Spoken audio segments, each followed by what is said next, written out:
Hello everyone. So this is the fifth session of the Advances in Post-Harvest Technology of Fruits and Vegetables, and the topic which we'll be covering today, or rather repeating after both session, is structure and composition of fruits and vegetables in continuation to the fourth session. So we were talking about the ethylene and the climacteric and non-climacteric fruits in the last session. So talking about ethylene, what is the effect of ethylene on the normal fruits and vegetables? Ethylene is a natural plant hormone released by all plant tissues and microorganisms. It is also called as a ripening hormone as it plays an important role in ripening process.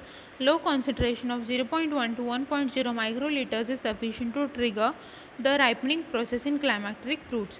It has autocatalytic activity, because of which such small quantities can trigger further release of large quantities of ethylene by the fruit tissues. Very little response is only seen to exogenous applications of ethylene in case of non-climacteric fruits. Production of ethylene results in premature ripening of certain horticultural produce. All fruit produce minute quantity of ethylene during development. However, coincident with ripening, climacteric fruits produce much larger amount of ethylene than non-climacteric fruits. Ethylene has been shown to be produced from methionine via an intermediate S-adenosyl methionine SAM and 1-aminocyclopropane 1-carboxylic acid ACC. The conversion of SAM to ACC by the enzyme ACC synthase, that is 1-aminocyclopropane 1-carboxylic acid synthase. In higher plants, ACC can be removed by conjugation to form malonyl ACC, that is MACC, or glutamyl ACC, that is GACC. Ethylene forming enzyme, that is EFE or ACCO, that is ACO, is required to convert ACC to ethylene. ACO is a liable enzyme and sensitive to oxygen and attached to outer layer of the plasma lemma.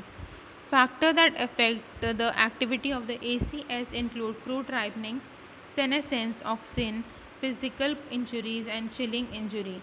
This enzyme is strongly inhibited by amino-oxyacetic acid, rhizopytoxin, and amino-ethyl vinyl glycine. ACO is inhibited by anaerobiosis, temperature above 350 degrees Celsius, and cobalt ions. Among various chemicals used for the extension of shelf life fruits, 1-MCP has been found to be very effective. 1-methyl cyclopropene, that is 1-MCP, has been shown to be highly effective inhibitors for C2H4 action. 1-MCP binds irreversibly to the C2H4 receptors in sensitive plant tissues, and a single treatment with low concentration for a few hours at ambient temperature confers protection against ethylene for several days. Many fruits respond to 1-MCP in extension of storage regarding the process of ripening. The pattern of C2H4, that is ethylene production in tomato, is it rises before the onset of ripening, whereas in apple and mango it does not rise before increase in respiration. Immature tomato fruit has high rate of C2H4, that is ethylene production, and is extremely tolerant to ethylene, but banana and melons can readily ripen with ethylene even when immature. So what are the biochemical changes that happen during ripening? We have seed maturation, change in color, pigmentation, degradation of chlorophyll, unmasking of existing pigments, and synthesis of carotenoid. These are these are the respective changes in the color. Talking about the textural changes are softening, change in pectin composition, changes in other cell wall composition, and hydrolysis of storage materials. Talking about the flavor biochemical changes, that there is change in carbohydrate composition, there is starch conversion to sugars, there is sugar conversion to starch, and production of aromatic volatiles, and change in organic acids. Dropping, fruit abscission, and change in repatriation rate. Talking about the ripening, there is change in rate of ethylene synthesis. Talking about softening, there is change in tissue permeability or change in protein and quantitative and qualitative enzyme synthesis. About the appearance, there is development of surface waxes on the surface. Color development in fruits. The change in color is either due to synthesis of plant pigments and due to unmasking of already existing color. Change in color is due to chlorophyll, which is magnesium organic complex. The loss of green color is due to degradation of chlorophyll structure. The change in color development is common except avocado, kiwi fruit, and Granny Smith apple. Chlorophyll degradation leads to development of yellow, orange, red, purple pigments. The principal agents responsible for the degradation are change in pH, oxidation systems, or enzyme chlorophyllases. The carotenoids are stable pigments and remain there till senescence. They are either synthesized during developmental processes or they are masked by the presence of chlorophyll. This kind of change is seen in case of banana.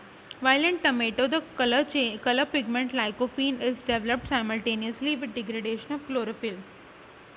Other pigments found in fruits and vegetables are anthocyanins. They are red, purple, or blue water soluble phenolic glycosides that are found in vacuoles like in beetroot and epidermal cells of apple and grape. They produce strong color which often masks carotenoids and chlorophyll. In acidic pH levels, the anthocyanins are red in color, and in alkaline pH they tend to become blue. This gives rise to a phenomena in roses known as bluing, whereas shift from red to blue coloration occurs with aging. This is due to depletion of CHO and release of free amino acids, resulting in more alkaline pH in the cell sap. Changes in texture and taste. On ripening of fruits, breakdown of starch to sugars which affects taste and texture of the produce. Textural changes. The texture of the fruit softens while ripening. This is because of the action of enzymes like hydrolases, polygalacturonase, pectin methyl esterase, and cellulases, which break down the pectin, cellulose, and hemicellulose. Propectin is insoluble form of pectic substances, binds to calcium and sugars in the cell wall. On maturation and ripening, propectin gradually broken down to lower molecular weight fractions which are more soluble in water. The rate of degradation of pectic substances is directly correlated with rate of softening of the fruit.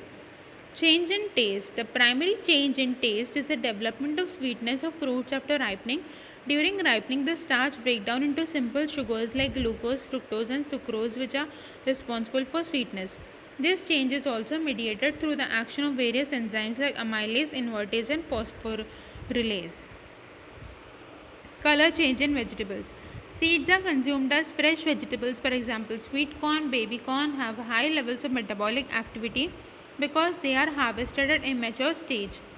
Eating quality is determined by flavor and texture, not by physiological age. Generally, seeds are sweeter and tender at an immature stage.